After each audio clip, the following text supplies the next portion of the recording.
हमारा भोर का प्रश्न था कि क्या हमारे जीवन में कुछ भी ऐसा है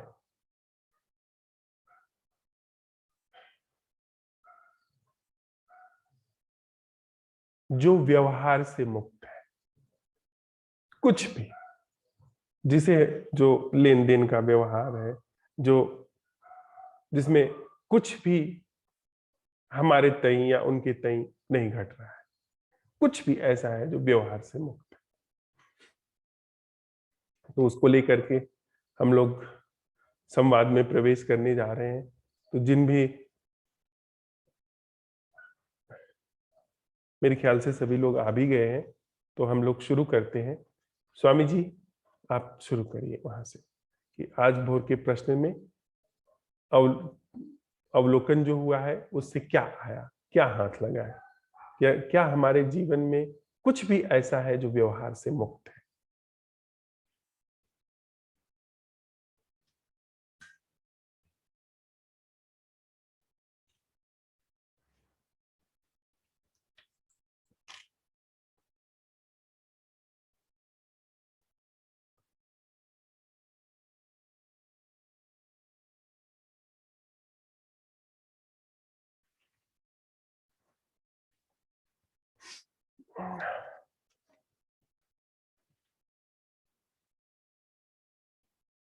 स्वामी जी, आप हैं?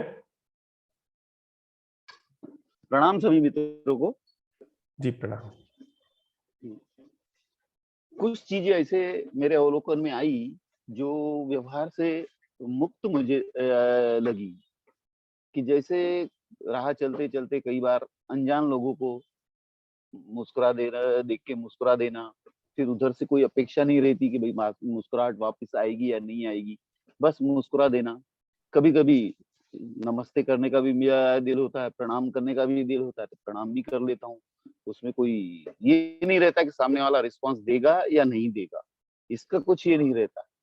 कई बार ऐसे राह चलते बाजार के में दिखते हैं कई लोग, कुछ भूखी, कोई भूखा है सामने आ गया और बोलता है मुझे खाना खाना है। तो कई बार कभी कभी मैं खाना भी खिला, कई अक्सर ही खाना खिला देता हूँ। कोई अगर भूखा ऐसा आया जो सही में है तो मैं खाना खिला देता हूँ उसको, कुछ ना कुछ खिला खाने के लिए दिलाता हूँ उसको। पैसे नहीं देता क्योंकि पैसे का दुरुपयोग करते हैं लोग, मैंने ये कई कई लोगों को देखा है। बाकी खाना खिला देता हूँ। तो ऐसे कुछ प्रसंग मेरे अवलोकन में आए जो होते हैं जिसमें कोई भी ऐसा व्यवहार नहीं होता, बस इच्छा होती है सामने कोई आया, दे दिया, कर दिया, मुस्कान दे दी या प्रणाम दे दिया या फिर खाना खिला दिया। बाकी उसके अलावा जहाँ संबंध स्थापित होते हैं वहां पे तो मैंने देखा कुछ ना कुछ तो व्यवहार रहता ही है। बिगर व्यवहार के संबंध बहुत रेयर ही, कहूंगा क्या असंभव ही दिखते हैं कि भाई बिगर व्यवहार के कोई संबंध हो लाइफ में। और बाकी तो बस इतना ही कहूंगा मैं। धन्यवाद।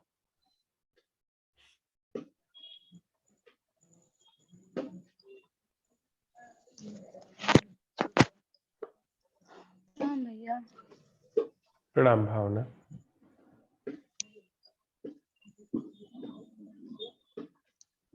यहाँ पे तो रात्रि का समय है तो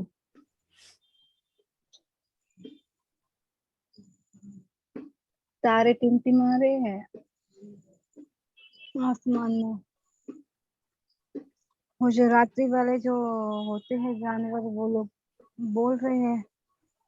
यहाँ पे तो भी राजस्थान में तो बहुत सांप आते हैं। अभी थोड़ी देर पहले कहीं पे सांप की आवाज आ रही थी कोई। और ठंडी हवा है।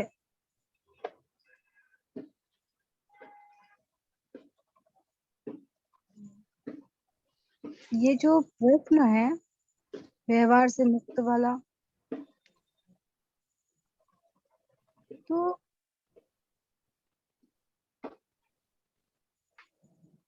हाँ कभी अकारण मुस्कुराना हो सकता है किसी से, इस तरह का हो सकता है। लेकिन वो जो साइकोलॉजी मतलब ये साइकिक जो टाइम आता है हमारे अंदर, तो वो तो हर जगह पे देखता है, चाहे कोई अनजान इंसान हमें अगर मिल जाए वहां पे भी इंसान का तो व्यवहार हो जाता है वो जोड़ और तोड़ का। तो वो साइकोलॉजिकल जो टाइम है वो तो आता है। तो हम कैसे कह सकते हैं कि व्यवहार से मुक्त है, क्योंकि अगर हमारा देखना और सुनना और जो भी घटित हो रहा है और पूरी तरह से अगर स्वतंत्र हो तो ये क्या पता मिल सकता है।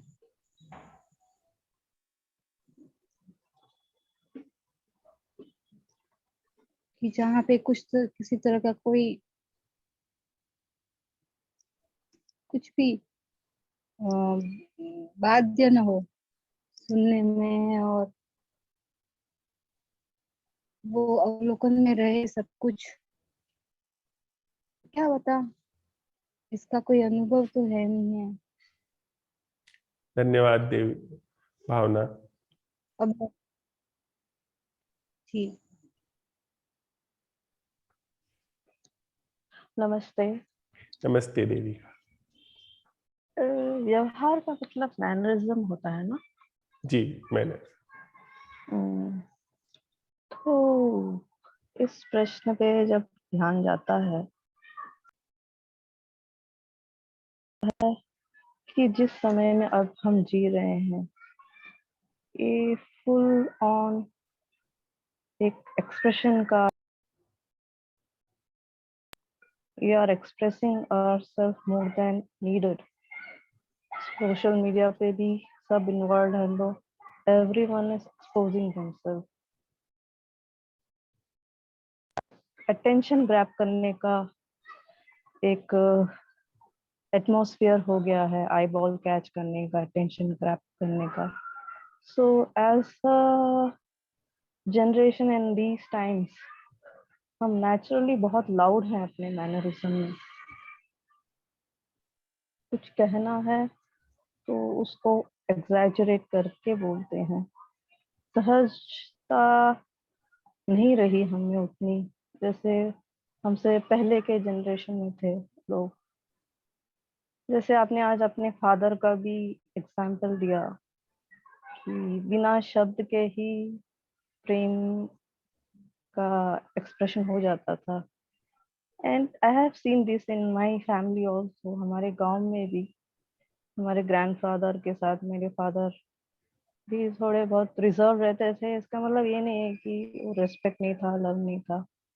Out of respect they maintain the distance, out of love also they maintain a distance, they spoke very less। तो वो सब आज के जमाने में नहीं है। तो आउटर सिचुएशन भी ऐसा हो गया है कि हम जरूरत से ज्यादा करते हैं हर चीज। और इसको हम थॉट लेवल में भी बोल सकते हैं कि बाहर का प्रेशर लाइफ में इतना हो गया है कि वो प्रेशर हमारे थॉट में भी रिफ्लेक्ट होता है। हम जरूरत से ज्यादा सोचते हैं, जरूरत से ज्यादा अपने आप को बड़ा मानते हैं। तो everyone wants to feel important, everyone wants attention। So this is definitely not a organic way of living, I think। And if you see even in like relationship में भी, अगर आप किसी के साथ बहुत साल रहते हैं तो रिलेशनशिप में मेच्योरिटी आती है, तो एक ठहराव सा आ जाता है मेच्योरिटी के साथ। तो कम से कम वर्ड बोलकर ही आप एक दूसरे को समझ लेते हैं। और ये नॉर्मली कपल्स में होता है who have lived 40 years 50 years together। They would have gone many phases of a marriage in their life, ups and downs। By the time they come to the mature level of being together, उनमें वो communication बहुत minimum हो जाता है। ऐसा लगता है कि वो साइलेंस में ही एक दूसरे को क्या बोलना है समझ लेते हैं। बिना बोले ही एक दूसरे को जान लेते हैं। तो एक्सप्रेस करना उतना जरूरी नहीं है जितना हम फील करते हैं। हम फील करते हैं कि वर्ड्स यूज करके ही हम दूसरे के साथ कम्युनिकेट कर सकते हैं। बहुत सारे लोग हैं जो अच्छा सुनते हैं, बोलते कम है लेकिन सुनते ज्यादा हैं। उनके वो सुनने में ही वो एक दो वर्ड में रिप्लाई करते हैं। तो ऐसा है कि बिना मैनरिज्म के भी लाइफ हो सकता है, लेकिन we have lost that thing somewhere with us. मुझे ऐसा फील होता है। Thank you.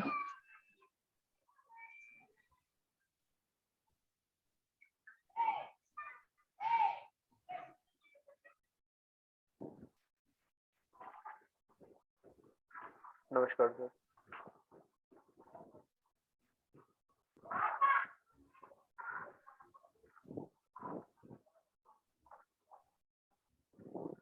सर व्यवहार से मुक्त कुछ भी है ये पर ध्यान गया तो ऐसा कुछ पाया नहीं जो व्यवहार से मुक्त है। व्यवहार से मुक्त को खोजने में व्यवहार से युक्त सब कुछ सामने आया। अगर छोटा से छोटा संबंध भी वहाँ व्यवहार आ ही जाता है। उसके बिना, व्यवहार के बिना जुड़ना,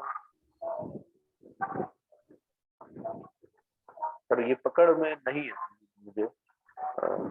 जैसे आपने अपना फादर का बताया, मेरे साथ भी वैसा ही कुछ है। 32 साल की लाइफ में मुझे याद नहीं है कि मैंने कुल मिला के 10 मिनट भी उनके सामने, इस बड़े टाइम में 10 मिनट में उनके सामने देखे बिना बोले अपने आप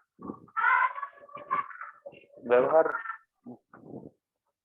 संबंधित हुआ बिना बोले उनसे। पर वहां पे भी मुझे कुछ न कुछ व्यवहार की वो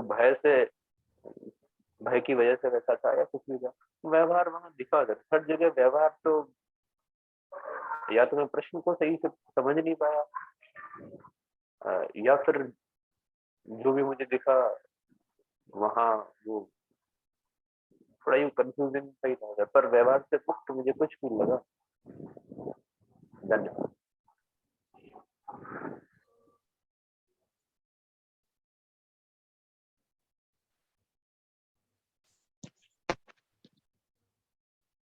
हमारे पास आज कहने के लिए कुछ भी नहीं है।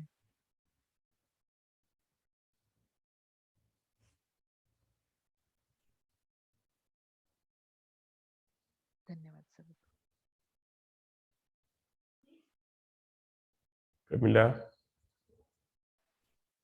जी, मैं दिलीप जी की बात से सहमत हूँ। मेरा अवलोकन भी वैसा ही रहा। व्यवहार का मतलब जितना मैं समझती हूँ कि जो भी सामने व्यक्ति है उसको देखकर हमारे प्रति जो भी प्रतिक्रिया होती है वही व्यवहार है। अगर तो व्यवहार तो है ही, बिना व्यवहार के तो संबंध या कुछ भी ऐसा दिखाई नहीं दिया मुझे। केवल मुस्कुराहट होगी तो वह भी तो व्यवहार में ही आएगी, या केवल हम देखकर कोई प्रतिक्रिया नहीं दी तब भी वो व्यवहार में ही आएगी। मुझे तो कोई व्यवहार के बिना कुछ भी दिखाई नहीं दिया। बस यही कहना था।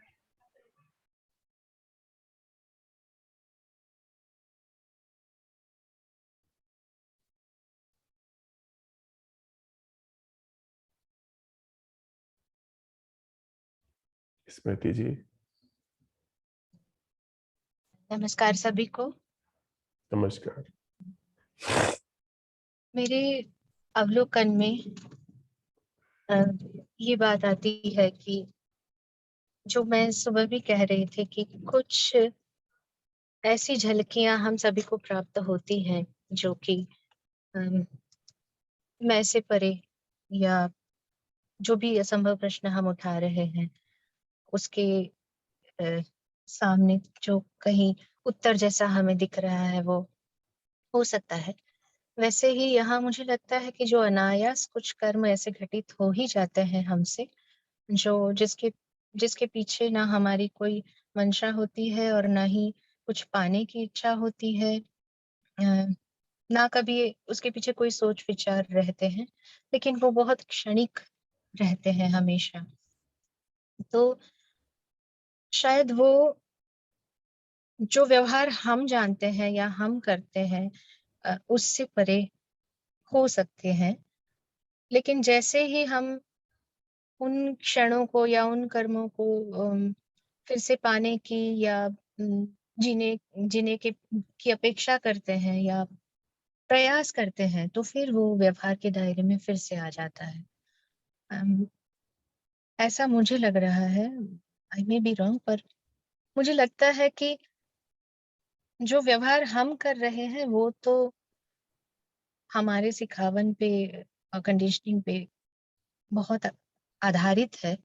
और ऐसा भी नहीं है कि जहाँ पर हम इतने साल रहे हैं उस जगह को छोड़ कर के हम ऐसे किसी अ, लोगों के बीच में रहे हों जहाँ हमें जो कुछ अलग देखना मिले या अलग समझना मिले। ऐसा भी नहीं होता। जैसे ये सुबह और शाम चर्चाएं होती हैं, आपको सुनते हैं या अ, आपकी शिक्षाओं को फिर से सुनती हूँ। फिर मुझे उसी कार्यक्षेत्र में या घर में हर जगह व्यवहार करना होता है। तो चाहे या ना चाहे, लेकिन अम, जानते हुए या अनायास बिल्कुल अनजाने में ऐसा व्यवहार हमसे हो ही जाता है जो इतने सालों से हमारे अंदर बन के रहा है, कि उसका ढांचा जो बन के रहा है या उसकी जो समझ बन के रही है।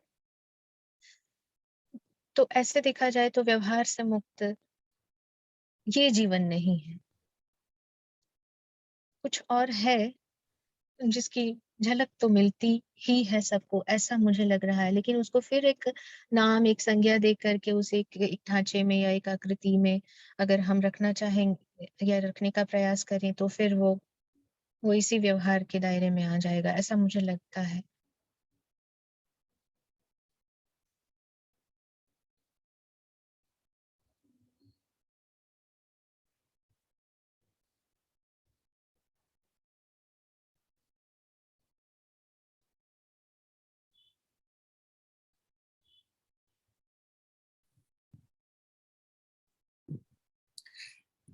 जब हम लोग बात करते हैं, जब हम लोग ये बहुत एक्यूटली बात करते हैं एक दूसरे से, और जहाँ लिसनिंग की प्रैक्टिस की जाती है, जहाँ पे बोलने की प्रैक्टिस की जाती है, हम लोग वर्कशॉप्स में ये बहुत प्रयोग करते हैं। और अगर बोलने में और सुनने में किसी के साथ बहुत एक्यूटली वही काम किया जाए जो उस वक्त है, जैसे कि बोल रहे हैं और सुन रहे हैं actually with absolute awareness, attention, अगर जो काम हो रहा है जो जैसा होना चाहिए, अगर 100% वहां है, तो व्यवहार औपचारिक नहीं दिखता। मतलब कभी कभी यूं होता है कि जैसे कि अब प्रश्न के अवलोकन में जैसे दिलीप ने कहा कि बहुत सारे वो चीजें दिख गई, जैसे हम लोग जो व्यवहारिक चीजें करते हैं हमेशा बात करते करते, जैसे अभी इंस्टाग्राम लाइव हुआ तो वो जो सुनने के लिए अटेंशन, वो ऑर्गेनिक कुछ चीजें आ रही थी, कभी कभी वो उससे भटक भी रहे थे। तो वो सारी चीजें कभी कभी अभी तो ये करते करते बहुत इस अवेयरनेस के साथ दिख रहा है कि बहुत सारी चीजें अब तक जो किए हैं बहुत ही they are artificial, they are absolutely dramatic. Line खत्म होने से पहले ही अगर कोई हाँ बोले, जो कि अनअवेयरनेस में किया जाता है, वो तो एब्सोल्युटली व्यवहारिक है, आर्टिफिशियल है, ड्रामेटिक है। बट ये जैसे कि हम लोग अब कितने दिनों से करके आए हैं। अदर ऑब्जर्वेशन इज बहुत सारे मेंटल कोच होते हैं, बहुत सारे लोग होते हैं जो ये कहते हैं करने के लिए कि आप जब किसी को सुन रहे हैं तो उसको अटेंशन देने के लिए ऐसे ऐसी बॉडी लैंग्वेजेस होनी चाहिए। पर ये अवलोकन में आया है कि जब आप कंप्लीट अवेयरनेस के साथ किसी को सुन रहे हैं और कुछ बोल रहे हैं तो वहां पे ये सारे जो व्यवहारिक चीजें आ जाती हैं, that is absolutely coming from unawareness. ये और अवेयरनेस के साथ क्या है वो तो हम बता नहीं सकते, मतलब बताने की कोशिश नहीं करूंगी, बता नहीं जा सकता, बस यही।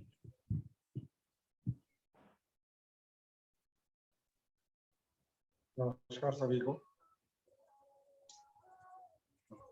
व्यवहार से मुक्त जीवन, सारा जीवन ही व्यवहार से चल रहा है ऐसा दिख रहा है। मोटे मोटे तौर से अगर मैं बात करूं तो जो औपचारिक व्यवहार है उससे मुझे जीने में सहूलियत हो रही है, मुझे लोगों से डील करने में सहूलियत हो रही है, मुझे इस जीवन रेखा को आगे बढ़ाने में सहूलियत हो रही है। तो व्यवहार हर जगह नजर आता है। हाँ, कुछ एक मूवमेंट्स होते हैं जहां पर व्यवहार जो औपचारिक, अगर हम शब्द का इस्तेमाल कर रहे हैं, अगर उस औपचारिक व्यवहार से परे अगर कुछ देखना चाहे तो ऐसा लगता है जिस समय मैं कोई उन्मुक्त हंसी हंस रहा हूं, या जैसे हमने इस वर्कशॉप में भी देखा, भावना जी और सुरुमिता जी ने भी ये बताया कि उन्हें अचानक से आंसू आ रहे हैं। ऐसी परिस्थितियां जीवन में यदा कदा होती है, वहां शायद ऐसा लगता है कि ये कुछ ऐसा है जो व्यवहार से परे निकल करके आया है। यही हम लोग।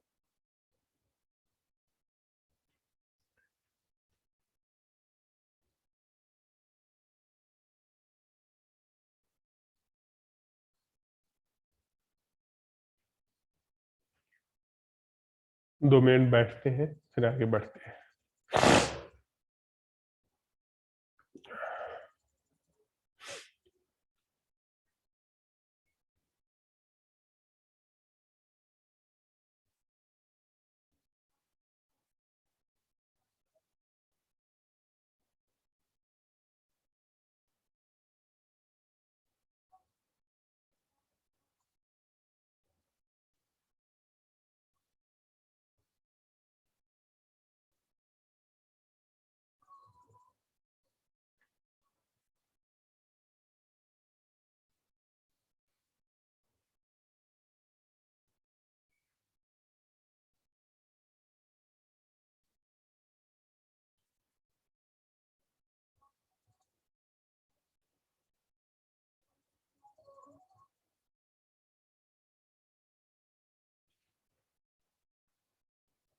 हमारे पास दो शब्द हैं, एक है आचरण और दूसरा है व्यवहार। तो व्यवहार को समझने के लिए थोड़ा आचरण शब्द को भी हम ध्यान में ले लें। आचरण का अर्थ होता है जो मैं सिर्फ करूं, मेरे भीतर से आए और उसका दूसरे से कुछ भी लेना देना ना हो, वह दूसरे पे निर्भर ना हो। और व्यवहार का अर्थ है जिसमें दूसरा आवश्यक है, दूसरा होना चाहिए, अन्यथा व्यवहार हो नहीं पाएगा, व्यवहार की संभावना नहीं। अब आप यह देखें कि आचरण मैं अपने ऊपर थोप ले सकता हूं, जैसे जो तथाकथित नीति वचन कहते हैं, आप सब लोगों ने सुना होगा और बहुत महिमा मंडन से उसको देखा होगा। हमारे सारे तथाकथित आचार्य गुरु सिखाते हैं, पर ऐसे कभी ख्याल में नहीं आई होगी बात कि सदा सच बोलना चाहिए। अब सदा सच बोलना चाहिए यह मैं थोप सकता हूं, अंदर अंदर मेरी जीवन शैली झूठ झूठ बोलने को उकसाती रहेगी पर ऊपर से थोप लिया कि नहीं मुझे सच बोलना चाहिए। यह भी उसकी बात कर रहा हूं जो कि बड़े ईमानदार होते हैं, जो अपने जीवन में परिवर्तन करना चाहते हैं। वो बाकी तो ऐसे झूठ बोलते हैं कि उनका झूठ भी सच की तरह लगे, वो इस तरह से काम करते हैं। थोड़े से जो प्रामाणिक ईमानदार तथाकथित से है उनकी हम बात करते हैं, जिसमें युधिष्ठिर तक का नाम आता है कि सदा सच बोलो, कि जो है जैसा है उसको वैसा बोलो, अर्थात अपने अंदर झूठ की धारा को दबा करके जीवन कह रहा है कि झूठ बोलो झूठ बोलो, पर चढ़ बैठो झूठ के ऊपर और सच बोलो। इसको हम आचरण कहते हैं। थोप लिया, ठोक पीट करके बिठा लिया वो, और जीवन में सच बोलना शुरू हो गया। फिर आप सच बोलते हैं, बहुत चोटें खाते हैं, बड़ी पीड़ा उठाते हैं, पर सच बोलते हैं। यह नपुंसक सच बोलना है। अनंत युगों तक भी कोई सच बोलता रहे, इससे कुछ भी हासिल नहीं होने वाला है, क्योंकि भीतर जो धारा चलती है वह महत्वपूर्ण है। भीतर तो झूठ की धारा चल रही है ना, भीतर की जो संरचना है उससे तो सहज रूप से झूठ निकल के आ रहा है। सच तो ऊपर से थोपा जा रहा है, एक बाह्य आवरण, बाह्य आचरण को निर्मित करने के लिए, बाह्य आदर्श को निर्मित करने के लिए। तो हम सच बोलते हैं और इससे कहीं कुछ नहीं होने वाला है। ये सब सच के नाम पे एक पाखंड है, आत्मसम्मोहन है। बजाय सच बोलने के यदि मैं यह पता लगाऊं कि मेरे अंदर झूठ क्यों निकल करके आ रहा है, ऐसा कौन सा मैं बनावटी जीवन जी रहा हूं, क्या मैं अपनी छवि लोगों के सामने बना करके दिखाना चाहता हूं जिसके कारण मुझे झूठ बोलना पड़ रहा है, उसमें मैं प्रवेश करूं, पता लगाऊं, तो पाऊंगा कि मुझे इस तरीके से संस्कारित किया गया है कि मैं लोगों के बीच में एक अच्छी छवि बनाकर रखूं, नहीं तो वो मेरे काम नहीं आएंगे, या काम को छोड़ो वे मेरी निंदा करना शुरू कर देंगे, मेरी भर्त्सना हो जाएगी, मेरे विषय में तरह तरह की बातें होने लगेंगी। इसलिए झूठ बोलना पड़ता है। पर जीवन क्यों निर्भर है किसी के ऊपर, किसी के कुछ भी कहने सुनने पर? मैं अपने जीवन में ऐसा कर क्यों रहा हूं कि लोगों को कहने का या न कहने का मौका मिलता है? वह क्या है जो मेरे जीवन में ऐसा घट रहा है जो कि लोकोपवाद का कारण बन रहा है? और मैं लोकोपवाद से डर सहम क्यों रहा हूं? लोकोपवाद मेरे जीवन का निर्धारण करता क्यों है? उसमें मैं प्रवेश करूं, उसमें जांचूं परखूं, तो पाऊंगा कि बहुत सारे संस्कार हैं, सुझाव हैं। मैं अगर किसी की पत्नी हूं तो मुझे सिखाया गया है कि पति का धर्म निभाना चाहिए। पति परमेश्वर होता है, यह ठोक करके बिठा दिया गया है भीतर। ऊपर ऊपर कितना कोई उछले, पर भीतर भीतर पति ही सर्वस्व होता है। भीतर भीतर उस जो भावर घूम जाती है, उससे बाहर आने का कि हाँ वह तो है, उनसे गांठ जुड़ गई है तो कैसे खुलेगी, और भीतर से खुल गई तब भी बाहर से बना करके रखनी है, क्योंकि बच्चे हैं, लोक लाज है, असुरक्षा है, सामाजिक असुरक्षा है, ये या हो सकता है आर्थिक असुरक्षा। इसके कारण वह झूठ बोलने का जीवन चल रहा है। पर अगर मैं सारी चीजों को छांट करके भीतर उस धारा का पता लगाता हूं कि क्यों ऐसा जीवन है, और संस्कारों सुझावों के आधार पर जो लीकें पीटी जा रही हैं, उस बनावटी जीवन से मुक्त होता चला जाता हूं, मेरे जीवन से झूठ गिरता चला जाता है, झूठ गिरता चला जाता है। सच जो भी बोला जाएगा वह सहज रूप से सच होगा। नहीं, ठीक ऐसे ही व्यवहार है। हमारे सारे व्यवहार जो दूसरों के साथ किए जाते हैं वो आरोपित है, वे हमारे इसी कृत्रिम जगत के संबंध और जीवन के कारण से आते हैं। और प्रेम व्यवहार नहीं, वह इस तरह से आरोपित व्यवहार नहीं। प्रेम का व्यवहार से कुछ भी लेना देना नहीं, कुछ भी आप करें न करें उससे कोई फर्क नहीं पड़ता। वस्तुतः प्रेम कैटेलिटिक एजेंट की तरह काम करता है, सिर्फ उपस्थिति मात्र। मौजूदगी मात्र, कोई एक्शन नहीं। प्रेम सही पूछिए, क्रिया शून्य है। हीन नहीं मैं कह रहा हूं, क्रिया शून्य, उसमें कोई क्रिया नहीं, उपस्थिति मात्र। जैसे घर के नौकर, जो खाना बनाने वाला है, सफाई करने वाला है, वे सब आपस में खूब मजे से गद्दे पे बैठे हुए हैं, खूब मजे से सोफे पे बैठे हुए हैं, टीवी चल रही है और सब कुछ गप चल रही है, राजनीति की बातें चल रही हैं, और गाड़ी मालिक की आकर के अहाते में रुकती है। सब अपने आप अपनी अपनी जगह पर ठीक से उपस्थित हो जाते हैं, सारी अव्यवस्था अपने से खत्म हो जाती है।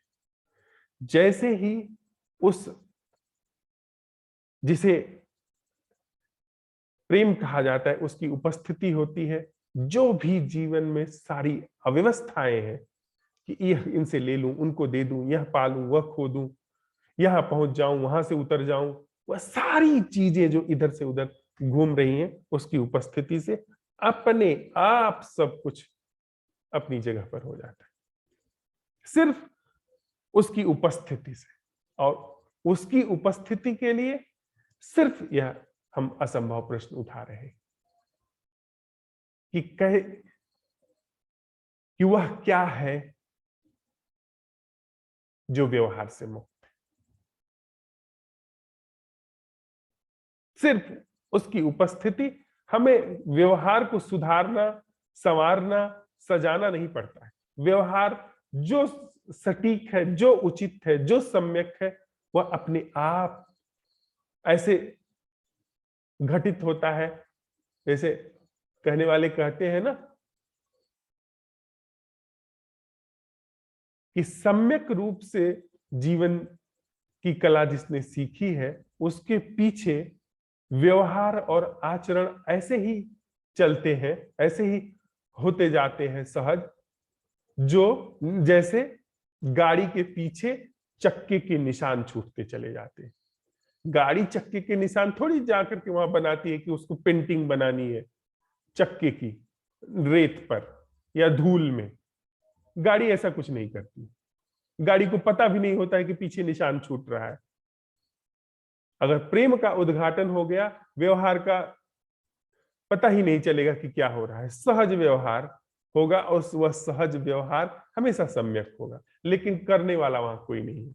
हम जो व्यवहार का जीवन जानते हैं वो वहां कुछ भी नहीं होगा। वहां जो उचित होगा, जो सम्यक होगा, अपने आप होता चला जाएगा, बिना किसी करने वाले के, बिना किसी व्यवहार के आग्रह के, व्यवहार की धारणा के, व्यवहार की यूटोपिया के। सीधी सी बहुत सरल सी बात।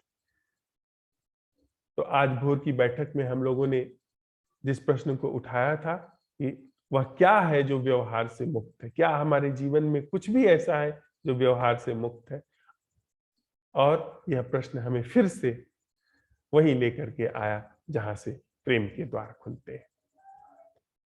एक छोटी सी कविता है, बड़ी मौजू कविता है, पुरानी है पर प्रासंगिक है। प्रिय, अब हम मैं के पार प्रेम के मसान पर मिले।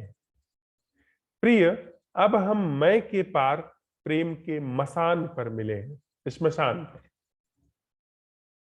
यही मैं की धधकती धूनी पर, यही मैं की धधकती धूनी पर हमारा विवाह मंडप सजेगा। जब हमारी भांवर पड़ेगी, हम तोड़ देंगे वह तिलिस्मी चक्र जो समय में गोल घूमता है। समय को सत्य और सत्य को समय में दिखाता है। मंडप की वेदी पर हम आहुति देंगे। मंडप की वेदी पर वह स्मशान जो है, मैं का जो स्मशान है, हमारे असंभव प्रश्नों ने जो मैं का स्मशान निर्मित किया है, जहां हमारा यह जो मैं है यह धू धू करके जल रहा है। कविता कहती है उस मंडप की वेदी पर, उस चिता की जो राख आग जल रही है उसकी वेदी पर हम आहुति देंगे।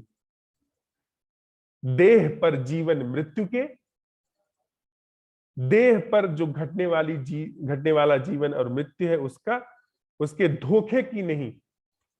देह पर जो जीवन मृत्यु का धोखा घटित होता है उसकी नहीं, न ही मन के छलावे की। कविता कह रही है मंडप की वेदी पर हम आहुति देंगे, देह पर जीवन मृत्यु के धोखे की नहीं, न ही मन के छलावे की और न ही हृदय के यथार्थ की। हम आहुति देंगे एक मुस्त मैं के उस झूठ की जिसमें छोर होते हैं। हम आहुति देंगे एक मुस्त मैं के उस झूठ की जिसमें छोर होते हैं। हमारा मिलन ताजी ओस की बूंद होगा। हमारा मिलन ताजी ओस की बूंद होगा पर नया न होगा और न कभी बासी ठहरेगा। नया ही नहीं होगा तो बासी क्यों ठहरेगा। हमारी सुहाग सेज सजेगी, हमारी सुहाग सेज सजेगी जहां न जमी होगी न आकाश, न अधर, न जमी होगी न आकाश और न अधर। हमारे आलिंगन में महारास होगा, हमारे आलिंगन में महारास होगा पर हम दोनों न दो होंगे न एक न ही अद्वैत। यह कविता कह रही है न हम दोनों दो होंगे न एक न ही अद्वैत।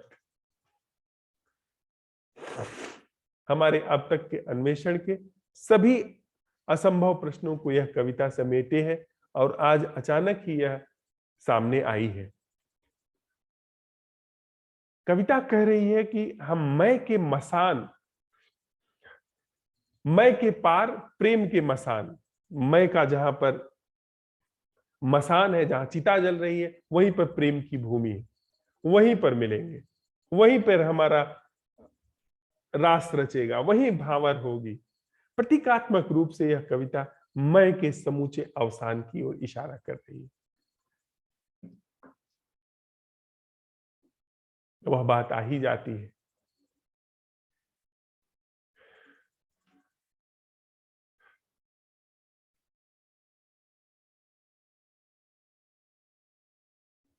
मैं मनता मन मारी के नन्हा करी करी पीस। जब तक मैं है प्रेम नहीं हो सकता है, लेकिन हम स्वीकार नहीं करेंगे, हम परीक्षण करेंगे इस चीज का। अपने संबंध में, अपने जीवन में परीक्षण करेंगे। बहुत भांति परीक्षण किया है, इसमें भी अब परीक्षण करेंगे। जो यह कविता जिस तरफ इशारा कर रही है, आज के रात्रि भर के लिए हमारा यह अन्वेषण होगा कि क्या कुछ हमारे जीवन में ऐसा है जो मैं से मुक्त है। बिना मैं के मसान पर प्रेम की भावर नहीं फूट सकती, प्रेम की भावर नहीं घूम सकती। पहले मैं का दाग, मैं का दाह होगा, पहले मैं को आहुति दी जाएगी। उस मैं की आहुति में, उस मैं के जलते हुए मंडप के ही किनारे प्रेम की भावर फूटेगी। वह नकली भावरें हैं जो लकड़ी की आग पर, लकड़ी की आग के इर्द गिर्द घूम करके पूरी कर ली जाती हैं। लकड़ी की आग पर घूमने वाली भावर की जो दशा होनी चाहिए वही हमारे संबंधों की दशा है। प्रेम की भावर सिर्फ और सिर्फ एक ही जगह घूम सकती है, वह जगह है मैं का मसान। जहां मैं धू धू करके जलता है, वहां प्रेम की भावर फूट सकती है, वहां की प्रेम की भावर घूम सकती है। कविता ने और भी कहा है,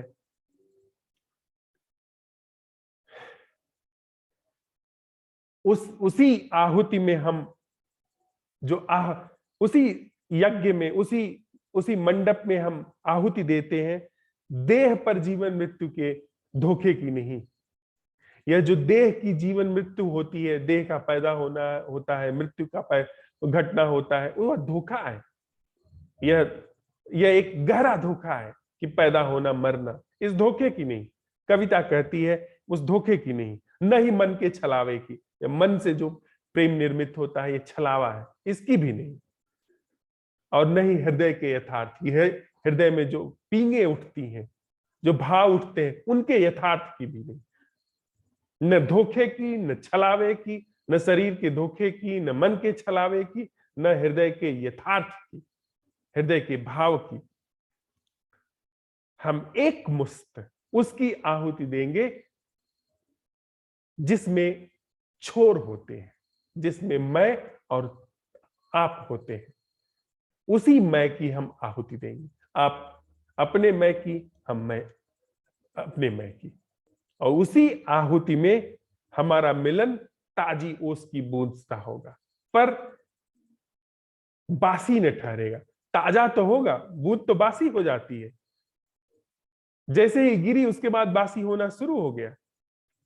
लेकिन यह जो मिलन होगा, जो मैं के मसान को जला करके होगा, मैं के मंडप के इर्द गिर्द जो भावर पड़ती हैं उस पर होगा, उस पर नया जैसा नहीं होगा, क्योंकि वह पुराने जो होने वाली विधा थी वह गिर गई है वहां पे, तो नया भी नहीं होगा। और कविता कहती है हमारी सुहाग सेज वहां सजेगी जहां न जमी होगी न आकाश। जमी से अर्थ है जो यह मायावी जगत है, और आकाश से अर्थ है जो वह अविनाशी है, और अधर जो हमारे इस असंभव प्रश्नों का क्षेत्र है, जो अधर न जमीन पे है हम न आकाश में, वह भी नहीं। कविता कहती है हमारे प्रेम की जो सुहाग सेज है वह वहां सजेगी न जहां जमी है, न आकाश, और न ही अधर, न ही मध्य का कुछ है। हमारे आलिंगन में महारास होगा, पर हम दोनों न दो होंगे, न एक, न अद्वैत। यह कविता सभी तरह के संभावनाओं का खंडन कर देती है। जो हमारे अंदर सभी तरह की प्रेम की जो व्याख्याएं हैं उसका खंडन कर देती है, जो हमने प्रेम के नाम पर अपने भीतर रख के पोसी हुई है। आज हमारा जो रात्रि भर के लिए, अगली बैठक तक के लिए मांजे जाने वाला प्रश्न है, पूरी क्षमता से, पूरी ताकत से वह प्रश्न है कि क्या हमारे जीवन में कुछ भी ऐसा है जो मैं से मुक्त है। उस प्रश्न को लेकर के, उस प्रश्न पर हुए अवलोकन परीक्षण को लेकर के हम भोर की बैठक में वापस मिलेंगे। तब तक के लिए अपने पूरे प्राणों से, क्योंकि यह लगभग अंतिम बैठक होगी, क्योंकि उसके बाद की जो बैठक है वह साधुवाद की बैठक है कल शाम की। तो आने वाली जो बैठक है वह अंतिम बैठक है। उसमें हम पूरे प्राण से अपना अवलोकन साझा करें, क्योंकि यह अवलोकन हमारी अपनी कमाई है। यही एकमात्र कमाई है जो हमारे निज जीवन में काम आती है। निज का मतलब वह लोगों से अलग होकर के, टूट करके जो व्यक्तिगत जीवन है वह नहीं। निज का मतलब कि वह जो खंडित नहीं होता, नैसर्गिक जीवन। वह अभी जो भी कुछ हम करते हैं दूसरों के लिए करते हैं, चाहे वो संस्कारों के लिए करते हैं, सुझावों के लिए करते हैं, सम्मोहन के। यह एकमात्र चीज ऐसी होगी जो निसर्ग के लिए होगी, जो जीवन के वास्तविकता के लिए होगी। इसलिए अपने पूरे प्राणों से अवलोकन करें हम लोग साथ साथ चलते हुए कि वह क्या है जो मैं से मुक्त। क्या कुछ भी ऐसा है जो मैं से मुक्त है? और इस असंभव प्रश्न कला को पूरा अवसर दे कि यह मैं से युक्त जो है उसको दग्ध कर दे, उसको जला दे, उसको चिता भूमि में अर्पित कर दे, उसको धू धू करके जला दे, और वहां फिर भावर पड़े, फिर सजे सुहाग की सेज, फिर हो महारास, फिर हो महा आलिंगन, फिर जो होना हो, पर पहले भली भांति मैं जल जाऊं, भली भांति मैं दग्ध हो जाऊं। तो हम लोग इस प्रश्न के साथ थोड़ी देर के लिए मौन में बैठते हैं। उसके बाद फिर इस प्रश्न को एक बार माज करके और अगली भोर तक के लिए इस प्रश्न के साथ अपनी पूरी क्षमता से अवलोकन में प्रवेश करेंगे।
आज का जो हमारा सहज रूप से उमग करके खिल करके प्रश्न आया है, इसको लेकर के कोई भी आशंका, संशय, कोई भी क्वेरी हो तो प्लीज साझा करिए, प्लीज रखिए।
क्या हमारे जीवन में, संबंध में, होने में, पूरे वजूद में कुछ भी ऐसा है जो मैं से मुक्त है?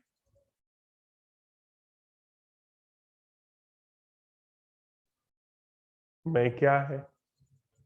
इस पर हम लोगों ने खूब होमवर्क किया है, साथ में अच्छी तरह से पड़ताल की है कि मैं एक यांत्रिक व्यवस्था है, जीवंत नहीं, नैसर्गिक नहीं, सहज नहीं, अस्तित्वगत नहीं, टूटी हुई बस एक सहयोगी व्यवस्था है।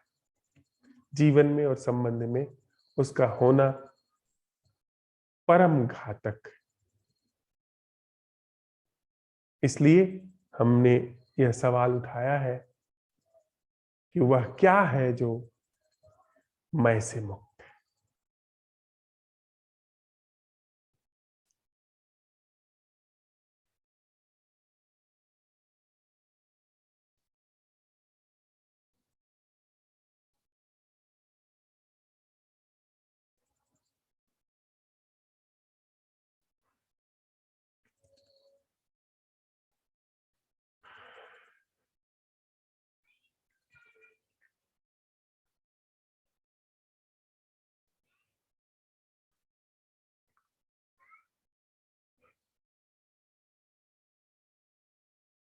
वह क्या है